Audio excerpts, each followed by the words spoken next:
kazi my friend. Sawa. Punge pao. Natoa maoni yangu. Yako utakuja kutoa. Siwezi kupigia makofi. Kasongo anafanya kazi vizuri sana. Gachagua haezi kuja tuambie ya kwamba ati Kenya hii isipokuwa na Kikuyu sio Kenya. Hiyo matamshi ya Gachagua hiyo itoke kabisa na itoke kwa mdomo yake. Na ajue ya kwamba Kenya ni nchi ya Wakenya milioni 52 saa hii.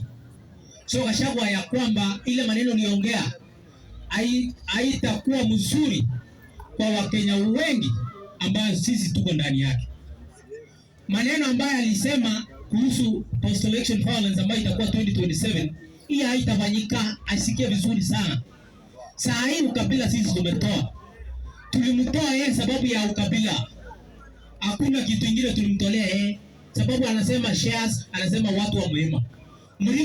Kwani mlima wako Kenya mzima?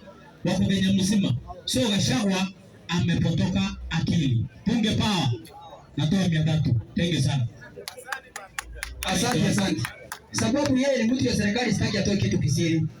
Nilipatie pesa mtu wa serikali hapa. Hesabu bwana. Mtu wa serikali sasa. Hapana tetea William anaona pesa. Ametoa 100.